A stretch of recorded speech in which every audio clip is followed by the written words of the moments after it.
जी, नमस्कार, मैं प्रभात कुमार आप लोगों को आज बताने वाले हैं किसी भी संख्या का वर्ग ज्ञात करना। सिंपली हम लोग गुणा करने बैठ जाते हैं और चाहे तो हम सिंपली शॉर्ट में ही अपना ही किसी भी संख्या का वर्ग पता कर सकते हैं। वर्ग या वर्गमूल पता कर सकते हैं। तो सबसे पहले हम लोग देखेंगे कि वर्ग ज्ञात करना। तो चलिए देखते हैं कि वर्ग हम कैसे निकालते हैं। सिंपली पहला क्वेश्चन हमने लिया 15। 15 का हमको वर्ग निकालना है। तो सर्वप्रथम 15 इसका वर्ग निकालना है। ध्यान से समझिएगा। जिस संख्या की इकाई में कोई भी अगर संख्या दी गई है, उसकी इकाई में अगर 5 है, तो उस संख्या का वर्ग करना बहुत ही सिंपल होता है, बहुत ही सरल रहता है। सिंपली उस इकाई के अंक को स्क्वायर कर देते हैं और लिखते हैं। तो 5 का स्क्वायर 5 पचे 25 और जो लास्ट में पहले नंबर जो दिया गया था 1, इस 1 जो लिखा हुआ है इसका दूसरा नंबर अगला आता है तो 2। तो 2 और 1 का इसका गुणा करेंगे तो 2 1 2। इस प्रकार हमें 15 का स्क्वायर पता हो गया। अगला नंबर लेते हैं हम यहाँ पे 25।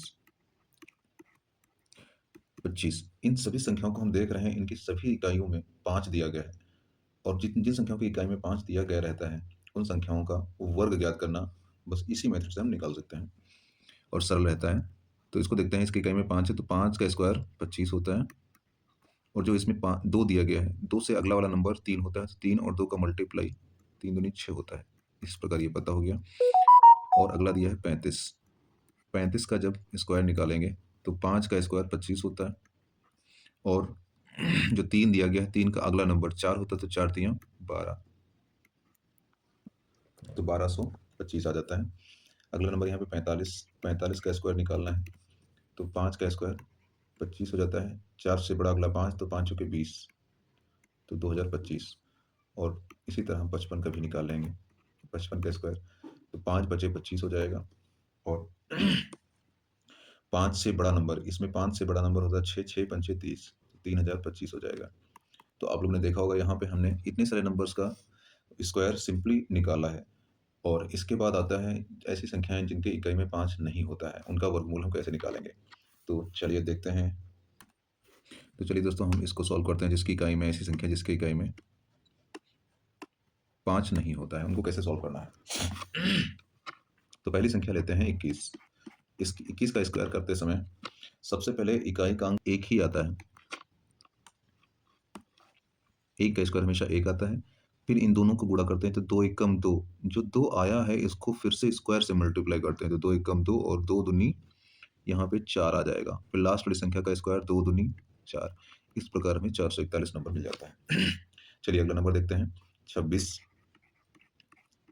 इसका स्क्वायर करते हैं तो 6 छाक 36 का 6 हासिल पे चले 3 और यहाँ पे 6 दूनी 12, 12 और 2 का गुणा 12 दूनी 24, 24 और 3 तो 27 का 6 7 हासिल 2 बचेंगे, 2 दूनी 4 और 2 6।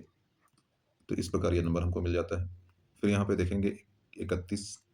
31 का स्क्वायर जब करते हैं तो 1 का स्क्वायर हमेशा 1 एकम 1 आ जाता है। 3 और 1 का मल्टीप्लाई करेंगे तो 3 एकम 3 और 3 का गुणा स्क्वायर में तो 3 दूनी 6, 6 आ जाएगा और 3 त्रिका 9, यहाँ पे 3 त्रिका 9 आ जाएगा, 961। इसी तरह हम 41 का भी निकाल लेंगे। आप लोग समझ पा रहे होंगे। 1 का स्क्वायर करेंगे तो 1 एकम 1 आता है। 4 और 1 का गुणा 4 एकम 4 और 2 से गुणा कर देंगे तो 4 दूनी 8 हो जाता है और 4 चौके 16, तो यहाँ पे 1681 आ जाएगा। उसके बाद यहाँ पे अगला नंबर आता है 53 लेकर के। देखिए इसको कैसे करते हैं। 3 त्रिका 9 हो जाता है, 3 त्रिका 9 हो जाता है और 5 तियाँ 15 और 15 का 2 में गुणा 15 दूना 30, 30 का 0, 5 बचे 25 और हासिल थे इसमें 3, तो 25 3 28। इस प्रकार हमें ये संख्याएँ मिल गई हैं। बाकी के क्वेश्चन जो हमने अभी ड्रॉप किए हैं, वो आप लोग सॉल्व करके उनका कमेंट में आंसर ज़रूर बताइएगा। थैंक यू, मिलते हैं अगले वीडियो में।